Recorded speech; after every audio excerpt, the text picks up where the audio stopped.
This video is on completing the square. Completing the square is used to convert quadratics that are standard form into vertex form. We learned how to convert quadratics standard form into factored form by factoring, and then factored form to standard form by distributing, vertex form to standard form by distributing. So we want to go from standard form into vertex form. The steps that we need to follow are laid out right here. The first thing we want to do, and this is just one way to complete the square, so other people will do it differently. I like to change f of x to 0, so if I have a y equals, I will change it to 0 equals, just so that I can deal with the numbers instead of just letters. If the leading coefficient is greater than 1, then we have to divide everything by that value. We need our a value to equal to 1. So ax squared should be a 1x squared. It's okay if you end up getting fractions, but just be aware that you cannot complete the square unless you've divided everything by a. Once we've done that, we're going to isolate the constant by adding or subtracting it to the other side of the equals of, so basically to that 0. And we're going to put plus a box on both sides of the equation. The reason why is because we are literally creating a perfect square trinomial. We are moving the c value that we already have to the other side, and we're creating a brand new c value so that we can have a perfect square trinomial which will factor perfectly. And I'm going to put a plus a box on both sides because what you do to one side of the equation, you have to do to the other. I put a box there to remind myself that I have to add it to both sides. Now to figure out what goes in the box, we're going to calculate half of b and square the value. That is what will go into both sides of on the boxes. So it says add that number to both sides of the equation, so we're going to put that in the box. The reason we did that is we're going to factor that perfect square trinomial. It should end up looking like this, something like this. X plus that half of b and then squared on the outside, because a perfect square will factor down to something that looks like this. Now 7 and 8 you can do in either order. You can move the constant back over first, or if there was a leading coefficient, so if you divided something, then you have to actually multiply it back to both sides of the equations, and then you can move the constant. But once you've done all that, you can rewrite it back as a function. So if we started with f of x, we want to rewrite it back as f of x. If we started with y, we're going to rewrite it as y equals. So this first example, I'm just going to show you how to complete the square. So we're just going to follow steps 4 and 5. We're going to calculate half of b and square the value. And then we're going to add that number to both sides of the equation. So for this one, we have on this first problem, it says x squared minus x plus box, or plus blank. So we want to take half of b and square that value. Our b value is negative 1. So I'm going to take negative 1 and divide it by 2 squared. Well, what I do is I always keep this part first. What is negative 1 divided by 2? It's still negative 1 over 2. Then I square it. Negative 1 half squared is equal to a positive 1 over 4. That's what I add to this side. Positive 1 over 4. The second spot, I don't square it yet. I only square it at the very end because the second spot is where I simplify the fraction. Simplify the fraction and then square it. So for part B, I have x squared plus 20x plus blank. I take half of b, so I take my 20 and divide it by 2, and I square that. Well, I simplify the fraction first, so 20 divided by 2 is 10, and I square that. And when I square it, I get 100. So I add 100 to the end of this. This is now a c value. We have now created a perfect square trinomial, which will actually factor to something nice and clean. And I will actually go back and show you and factor these as well. For this last one, we're going to take half of b and square it. So we're going to take that 4, positive 4, take half of it, we're going to square it. Simplify the fraction first, so 4 over 2 is 2. And now we square it, which is equal to 4, and we put that 4 in that spot. We have just created 3 perfect square trinomials that will factor to something that looks like this. These will factor to a set of parentheses squared.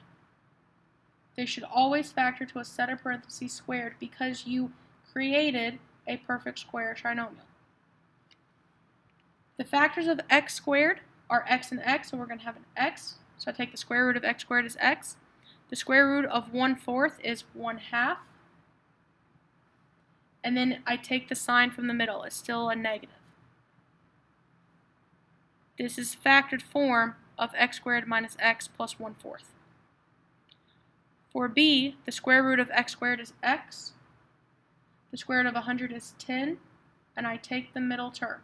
Because I can see that my signs will be the same if I had two sets of parentheses. And the middle term tells me what sign it'll be. So I know that I'm going to have a positive 10. On the last one, square root of x squared is x. Square root of 4 is 2. And I'm going to keep the positive.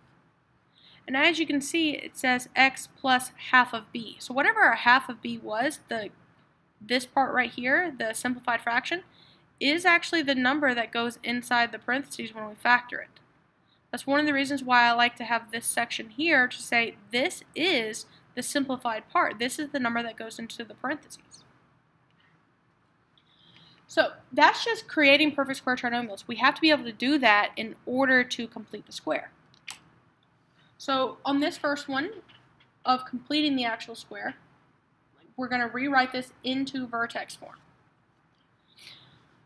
We're going to change f of x to 0, which it's already equal to 0, so that's good. If the leading coefficient is greater than 1, divide everything. A is 1, so we're good there. Isolate the constant. So that means we're going to move this 12 to the other side. So we'll end up having x squared plus 4x plus a box equals a positive 12 plus that same box. You can put a line instead of a box if that makes more sense to you. Now, we want to actually calculate half of b. We want to complete the square, which is what we just did over here. So basically, we just created this right here. So we already know what we're going to add into that box. This is almost the same problem. So off to the side, I'm going to do my half of b. So I know it's 4 over 2 squared equals 2 squared, which is equal to 4. I'm going to add that 4 into both sides. I'm going to go ahead and go do step 5 and 6 together. I'm going to go ahead and factor this side, and then I'm going to actually add these together. So this will factor down to parentheses, x plus 2 parentheses squared is equal to 16. Because 12 plus 4 is 16. This factored to be square root of x squared, square root of 4, and then the same sign. Because again, 7 and 8 you can do in either order. I can move the constant first, or I can undo the division. There was no division. I didn't have to do step 2, so I can actually go ahead and do step 7. Step 7 is to move that constant back over. I'm going to subtract the 16. So I'm going to have x plus 2 parentheses squared minus 16 equals to 0. Now I just have to rewrite it as a function. So that means I'm just going to write it back as y equals or f of x equals. I will put f of x equals parentheses x plus 2 parentheses squared minus 16.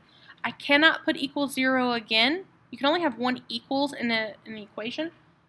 This 0 became the f of x. So this is my vertex form. I now have my vertex is at -2, -16. So this next problem, I have a leading coefficient of 1. It's already equal to 0. I can move my constant. I will have x squared minus 12x plus that box equals -7 plus the box. To do the box, I take half of b and square it. So my b value was -12, half of that squared. Half of -12 is -6 squared equals 36. I put 36 in both boxes. I'm going to do both step 5 and 6 at the same time. I'm going to factor this. This becomes square root of x squared is x, sine is negative, square root of 36 is 6, squared equals negative 7 plus 36 is 29. I did not have to divide, so I can just go ahead and move my constant back over.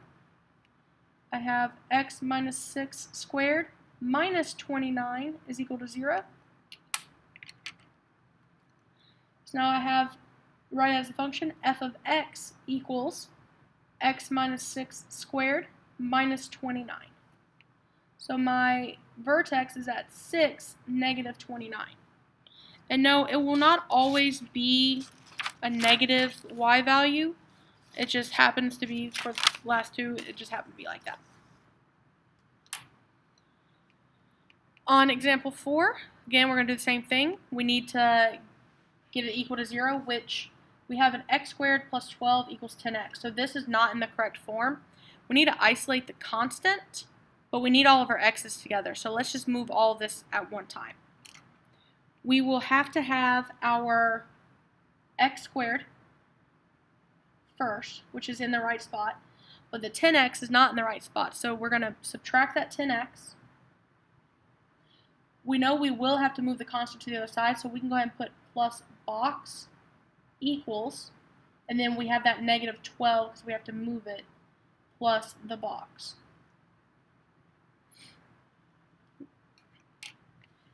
Now we can do our completing the square. So our half of b.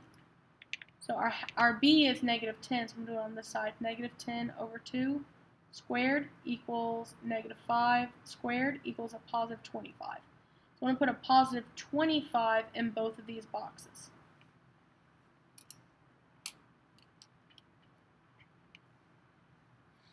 Now I'm going to go ahead and factor.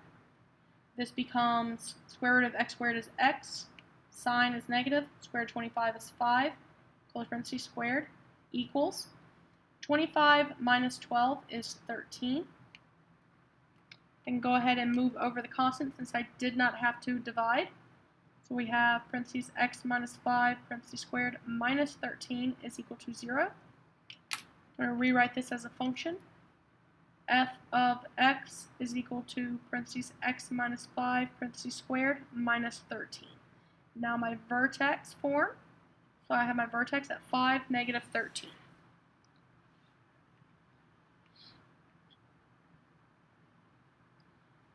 On these next examples, we're going to rewrite the equation in vertex form just like we did, but then we actually write out what the vertex is and the y-intercept.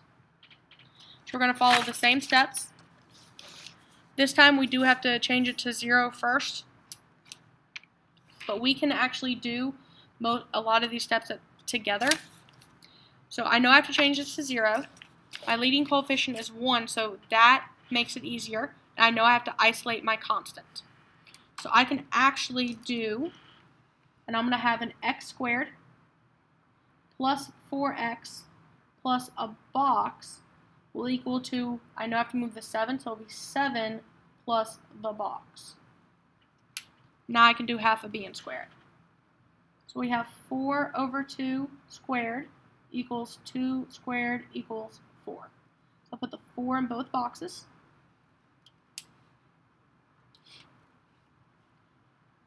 Factor x plus 2 parentheses squared will equal to 11. Move it back over because I didn't have to divide. X plus 2 parentheses squared minus 11 equals 0. So now our function is f of x equals parentheses x plus 2 parentheses squared minus 11. That's our function. Our vertex is at negative 2, negative 11. And our y-intercept actually comes from the original equation because it was in standard form. It's just 0, negative 7. You don't even have to plug in anything. It's just 0, negative 7 automatically. These are our three answers. We have it in vertex form. So we have our vertex and our y-intercept. Y-intercept came from the original standard form. Vertex came from vertex form.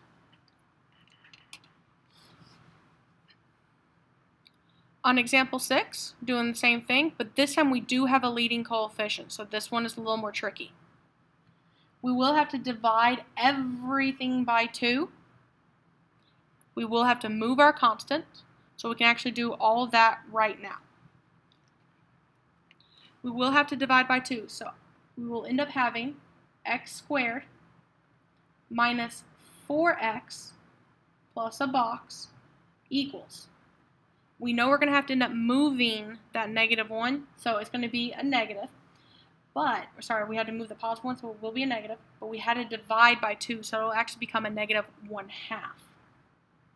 Now, we have to remember that we did divide, because steps 7 and 8, we haven't had to do 8 yet. We have to remember that if we divided, we will have to redo that multiplication at the end. We're still going to find our half of b and square it. So our b term now is -4/2 squared, -2 squared, which is equal to a +4. So we're going to add 4 to both sides. Got my box right here. I'm going to add 4 to both sides. And you should always end up with a positive here, because when you square any number, it'll be a positive. I'm going to go ahead and factor this. This would become x minus 2 parentheses squared equals 4 minus a half is 3.5, which is 7/2. Now, I have done all the way up to step 6. Step 7 and 8 I can do in either order, but I will probably just go ahead and multiply both sides first and then move the constant. I divided by 2 at the beginning of the problem, so we need to multiply by 2 at the end of the problem. Let's multiply everything by 2. So I have to multiply this side by 2, and I have to multiply this side by 2. Since I divided everything by 2, I have to multiply everything by 2. So when we do this, we will end up having 2 parentheses, x minus 2 parentheses squared is equal to just 7. Because the 2's will cross out. I do not, and I cannot, distribute this 2 into the parentheses, because this 2 is supposed to go to 2 different sets of parentheses, and it's not. So just leave the 2 outside, because the original a value was 2. The new a value is still 2. So this is exactly how it's supposed to be. Now we can subtract the 7 over. Now we can move the constant and put it back into vertex form. So we will have f of x, or technically y, since we started with y, equals 2 parentheses, x minus 2 parentheses squared minus 7.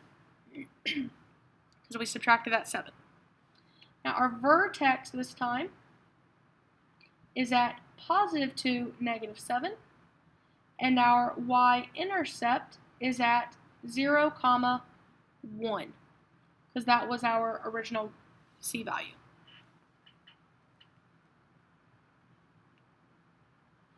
So when you divide, if you have to do step 2, you have to make sure you do step 8 as well.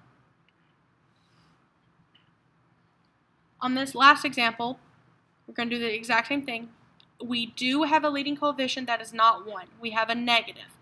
We will divide by that negative and then move everything. So when we divide by this negative, at the end, we will have to multiply back by that negative. So let's go ahead and move things that we can. We know we're going to divide by a negative. So we're going to go ahead and have that positive x squared, then a negative 4x, going to plus the box is equal to. That's going to become a +1. Then we have to move it, so it'll become a -1 again, plus the box.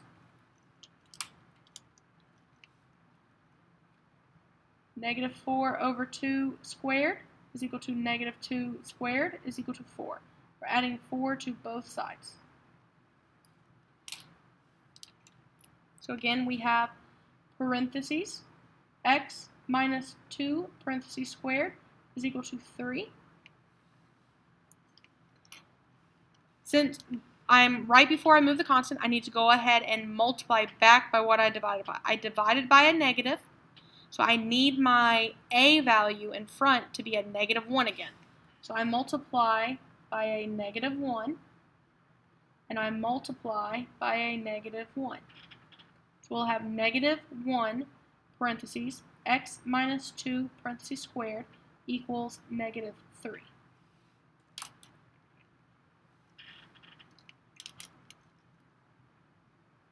Now when I rewrite this into a function, I'm going to have y equals negative parentheses, and you can put -1 if you want to, x minus 2 parentheses squared plus 3.